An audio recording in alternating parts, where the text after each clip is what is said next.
दोस्तों, आज की कहानी है ननद जी आप मेरे हर नए सामान पर नजर मत रखो।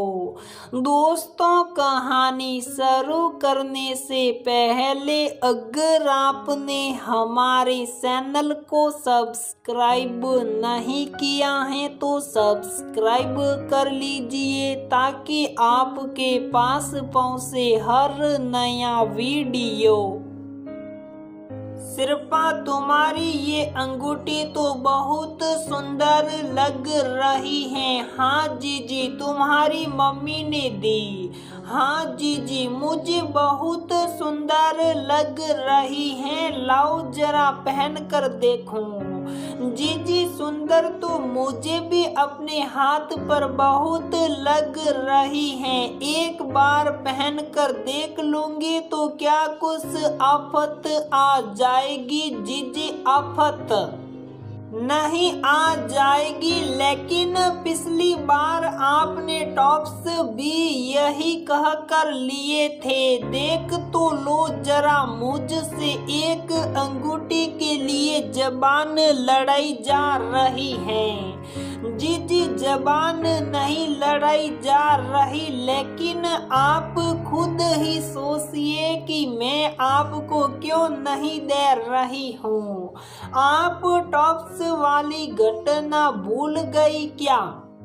शिल्पा याद करने लगी वो दिन जिस दिन वो इस घर में डोली से उतरी थी। आ जाओ तीनों ननदों और शिल्पा के बक्से से अपने लिए मन पसंद साड़ियाँ निकाल लो। मम्मी जी की आवाज सुनाई पड़ी। नहीं मम्मी, भाभी को उनकी पसंद की ही साड़ियाँ उनके मम्मी पापा ने दिलवाई होगी और हम वो साड़ियाँ लेकर उनका दिल नहीं तोड़ना चाहते। बड़ी ननद बोली। जीजी बिल्कुल ठीक कह रही है मम्मी।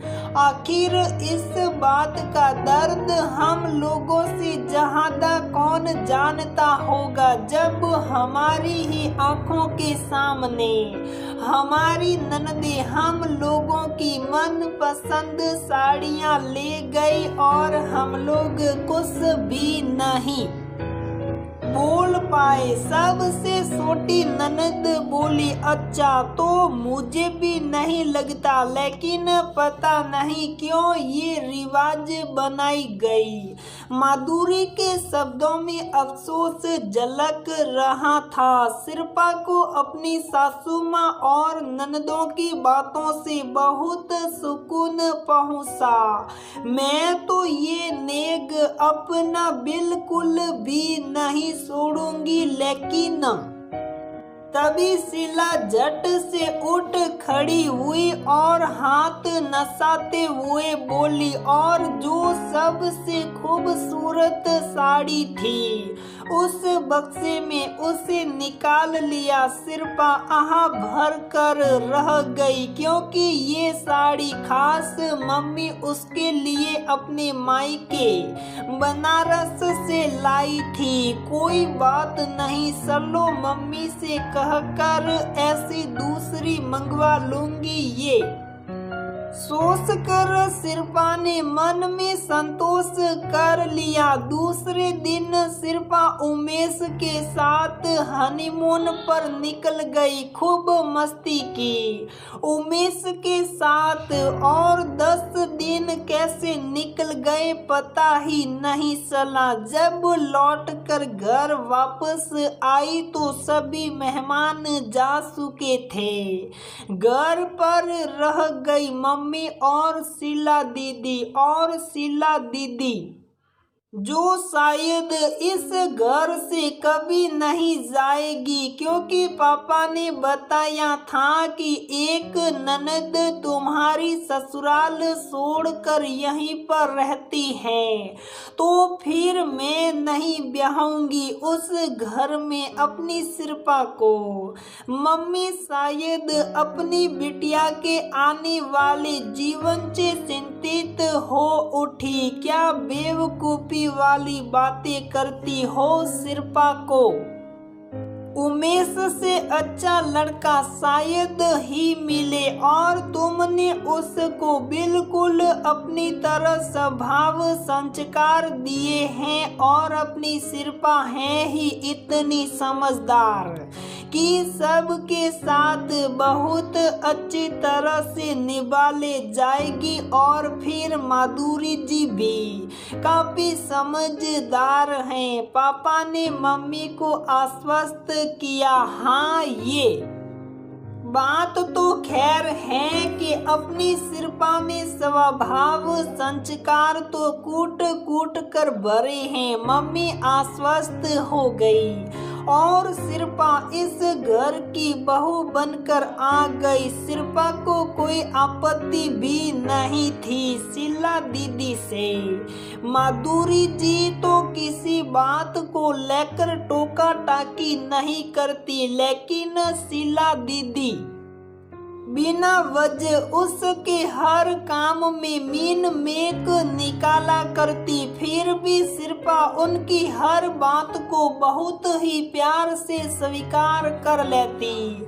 आखिर है तो मुझसे बड़ी ही। धीरे धीरे शिल्पा को मम्मी की बातों से महसूस होने लगा कि शीला जीजी के इसी स्वभाव के कारण उनकी ससुराल में पति और सास से पटरी नहीं खाई। शीला जीजी सभी को अपने नियंत्रण में रखना चाहती थी और वो लोग इस बात को लेकर समझौता नहीं कर पाए। जबकि बड़ी और छोटी जीजी अपनी ससुराल में बहुत सुखी थी और बड़ी जीजी ने ही शीला जीजी की शादी अपने मौसेरे देवर से करवाई थी। इसीलिए बड़ी जीजी को भी बहुत कुछ सुनना पड़ा, क्योंकि उन लोगों ने बड़ी जीजी के स्वभाव से खुश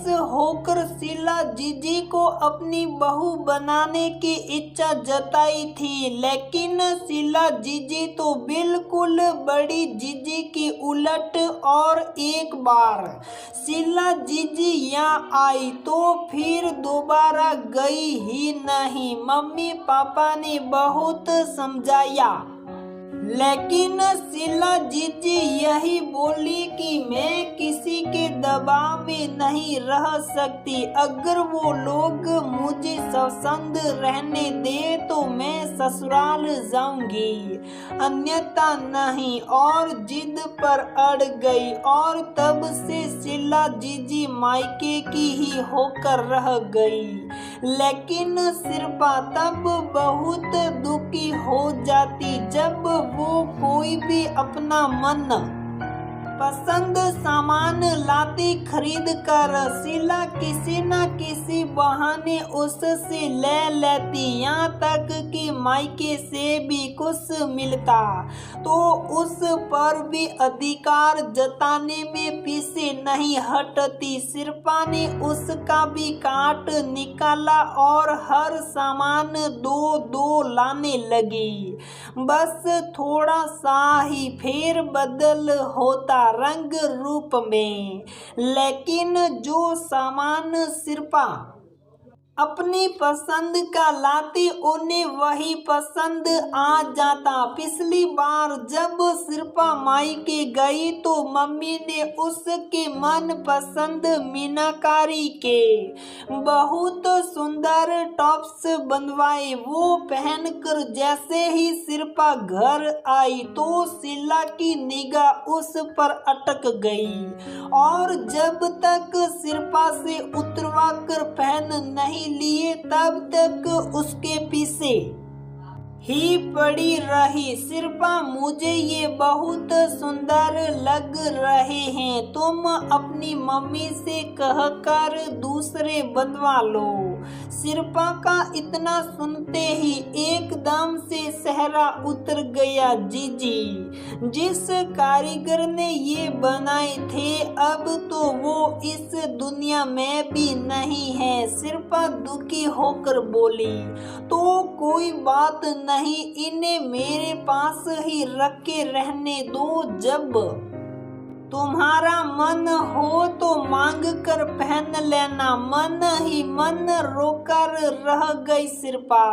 अपनी ही चीज और मांग कर पहनो, मुझे नहीं मांगना। हालांकि माधुरी जी को भी शीला की ये हरकत नागवार गुजरी। शीला, तुम्हारे पास कोई सामान की कमी है जो सिरपा के हर सामान पर नजर लगाए रहती हो? उसकी खुशी के बारे में सोचती ही नहीं हो? क्यों, आपको क्यों बुरा लगता है तो मेरी भाभी ही ना, क्या मैं उनका सामान नहीं ले सकती? और उन्होंने मम्मी जी को भी दो टूक सुना दिया। दोनों बहनें भी शीला को बहुत समझाती, लेकिन शीला किसी की बातों पर ध्यान नहीं देती। देखो बेटा, सिर्फ मुझे कहना तो नहीं चाहिए, लेकिन मेरी तो शीला सुनने से रही। तुमको ही इस घर का कुछ हल निकालना होगा। मैंने देखा कि वो तुम्हारी सीधाई का गलत फायदा उठा रही है। मैं ये भी नहीं चाहती कि तुम्हारे मन में उसके लिए सम्मान कम हो, लेकिन फिर भी तुम समझदार हो तो तुम अपनी तरह से देख लो, क्योंकि जब वो तुम्हारा मनपसंद सामान लेती हैं तो तुम्हारी उदासी मेरी आंखों से छुपती नहीं। तुम मेरे घर की लक्ष्मी हो और मुझे इस तरह लक्ष्मी का उदास होना बिल्कुल भी अच्छा नहीं लगता। मैं मजबूर हूँ बेटा, लेकिन तुम नहीं। माधुरी जी भी ये सब कहते कहते कहीं ना कहीं उदास सी हो गई, क्योंकि सिरपा भी तो उनकी बेटी ही तो थी। और आज जब शीला ने फिर से सिरपा की अंगूठी पर निगाह लगाई तो सिरपा ने यही सोचा, आज और अभी नहीं तो फिर कभी नहीं। जीजी, ये अंगूठी मेरी मम्मी की है और उन्होंने ये अंगूठी मुझे निशानी के तौर पर दी है, और मैं ये अंगूठी आपको बिल्कुल भी नहीं दे सकती। जीजी, मुझे भी अपना शौक पूरा करने का पूरा हक है। अगर आपको भी ऐसे अंगूठी पहनने का इतना ही शौक है तो ऐसी ही अंगूठी आप भी अपने लिए बनवा लीजिए। ईश्वर की कृपा से आपके भैया बनवाने में सक्षम हैं और मैं बिल्कुल भी मना करने से रही। आज सिरपा ने बड़ी शालीनता के साथ अपनी बात को रख दिया। बिल्कुल ठीक कह रही है सिरपा, मेरी तो तुम मानोगी नहीं, लेकिन सिरपा आज से तुम्हें कोई भी अपना मन पसंद सामान नहीं देगी। खुद बाजार जाओ और अपने लिए खरीद कर लाओ। माधुरी जी सिरपा की तरफ देखकर मुस्कुराते हुए बोली, मेरा तो अब इस घर में कोई नहीं रहा। मेरी तो जैसे कदर ही नहीं रह गई। जिसे देखो वो सिरपा के ही गुण गाता रहता है। मुझे नहीं रहना इस घर में। शीला बुन बुनाती हुई बोली, बिल्कुल ठीक कह रही हो तुम। किसी के गुण भी उसके गुणों को देखकर ही गाए जाते हैं, जो कि तुम्हारे अंदर दूर दूर तक नहीं है। मैं उमेश से कहकर बगल वाला घर ठीक करवा दे रही हूँ और जितनी जल्दी हो उस घर में शिफ्ट हो जाओ। मैं नहीं चाहती कि किसी और की वजह से हमारे खुशहाल परिवार में टूटन पैदा हो। आज लग रहा था कि जैसे मम्मी जी भी जीजी की बातों से उब चुकी थी। शीला बहुत कुनमुनाई, लेकिन कुछ ही दिनों में माधुरी जी ने शीला को उस घर में शिफ्ट कर दिया और शिल्पा के साथ मिलकर चैन की सांस ली। क्या शीला की सोच सही थी या माधुरी जी ने शीला को अलग घर में शिफ्ट करके सही किया, या शिल्पा ने अपना पक्ष रख कर गलत तो नहीं किया? तो दोस्तों, आप हमें कमेंट बॉक्स में जरूर बताइए कि किसने सही किया, किसने गलत किया।